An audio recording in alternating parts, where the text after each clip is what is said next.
was 6, 7 years old, and I sat on the floor with my hands out in front of me, eyes closed, concentrating as hard as I have ever concentrated on anything.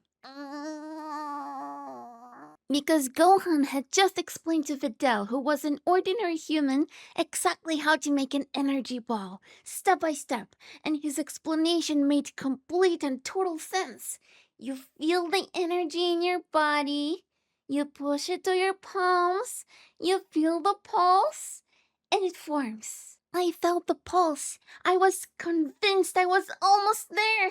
But my hands did not glow. I was so sad. I wanted to have powers. Gohan made it seem possible. Like Videl, I also wanted to learn how to fly and Kamehameha.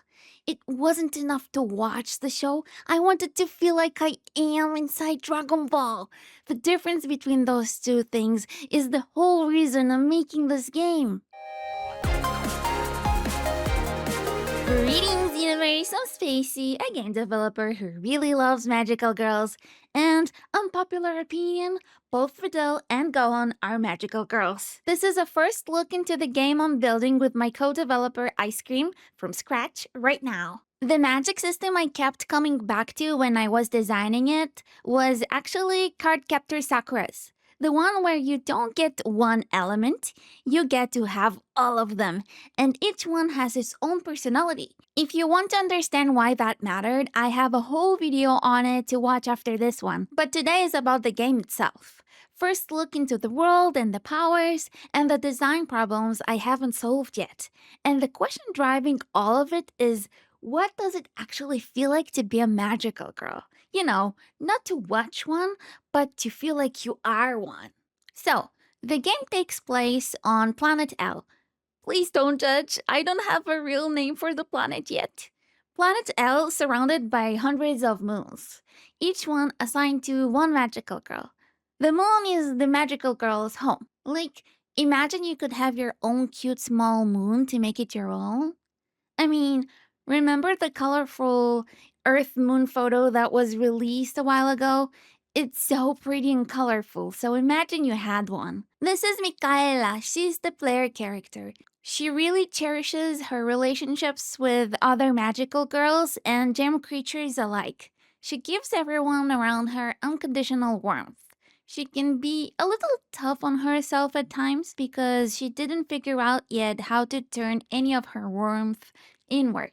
The Lunarium is the institution that trains magical girls in gem creature care and combat. Think of it as, well, it trains them. Let's leave it at that for now. And the gem creatures, specifically the gem bunnies. They are the heart of everything. They live on your moon. You care for them, you train with them, and you bring them into battle. They give you the ability to transform and get different abilities depending on the gem bunny you transform with. I guess it's kind of like the Kirby transformations that are affected by what he inhales. Right now we have gem bunnies, but I want more. Gem kitties, gem puppies, and what else? That's actually a real question I have for you. What gem creatures would you wish to see in the game? Drop it in the comments. Because your relationship with these creatures is the entire game. And I mean that literally. Your power in this world doesn't come from a wand or a transformation item, it comes from them. Every gem creature has an element, and that element is what you fight with when you transform. We have 4 physical elements: fire, water, earth, wind, or air.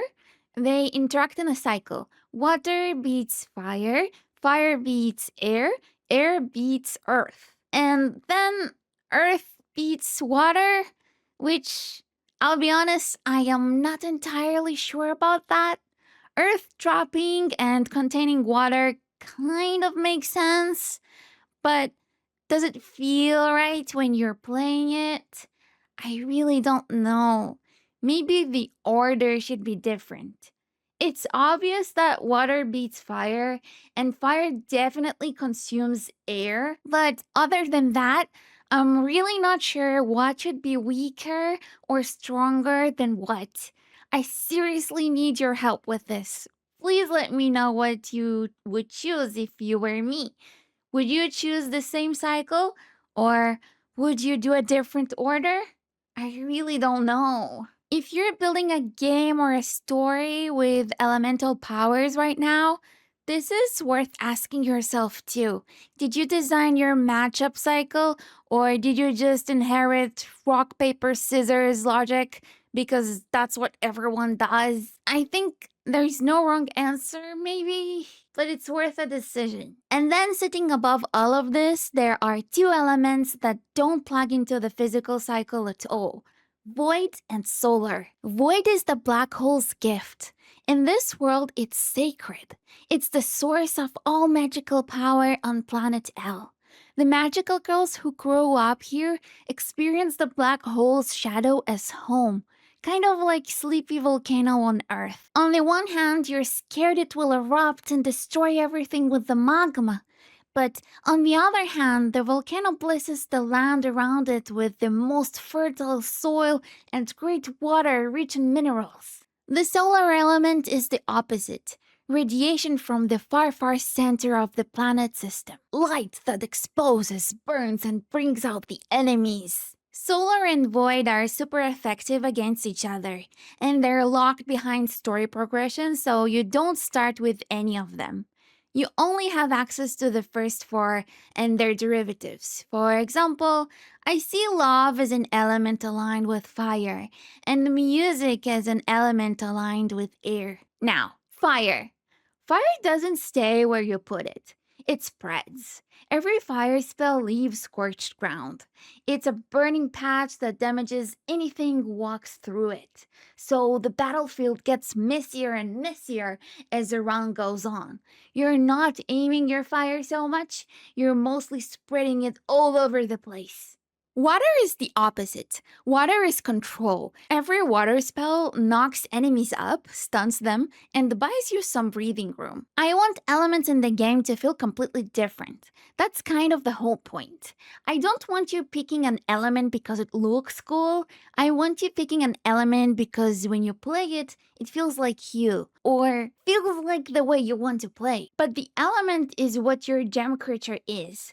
What makes it yours is something completely different. Actually, before I get to the part that I think is the most important design decision in the whole game, if you want to be one of the first people to actually play what I just showed you, and more importantly, tell me where I got it completely wrong, I'm looking for playtesters. Link is in the description. Okay, back to it. There are games where you have a pet, and the pet follows you around and is being super cute and does a little talk sometimes. Like in Pokemon, where your Pokemon follows you around and is very adorable.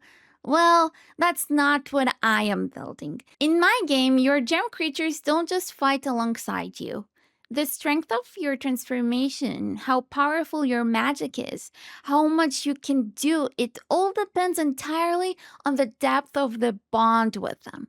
It's not about an experience level or the type of gear you've got, it's your bond with the gem creature. The deeper they know you, the stronger you both become. I keep coming back to this idea of, when a stray cat chooses you, like, you didn't pick the cat. The cat decided. It walked over, sat on your foot, and that was it. You were chosen by them. And something about that feels totally different from just getting a pet from a shelter. That's what I want the gem creatures to feel like. Not like something that you collect, but instead someone that adopted you back. And because they chose you, because the bond is mutual, caring for them isn't a chore you do to unlock stronger stats. It's the relationship itself. The stats are just what happens when a gem creature trusts you enough. There's also other magical girls you'll meet and befriend along the way. The bond system extends to them too, but the gem creatures are where it starts. They're the relationship the whole game is built around. Now, full transparency, the bond system isn't playable yet.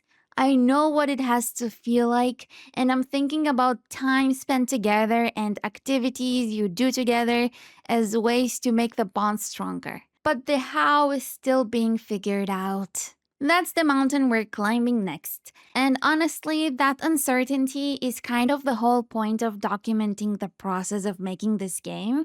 So you're not watching a finished thing, you're watching it being figured out, and you can share your opinions about it while it's being made. So, what does it feel like to be a magical girl? I think it feels like having someone who chose you back, who gets stronger the more you show up for them, and who you'd cross a moon for. This channel is going to follow this game, the decisions, the things that work, the things that absolutely don't work, from where it is right now to wherever it ends up. If that sounds like something you want to watch, then subscribe. And if you want to understand the design philosophy behind everything I just showed you, specifically why Sakura's magic system is the reason this game exists, that video is here. See you soon!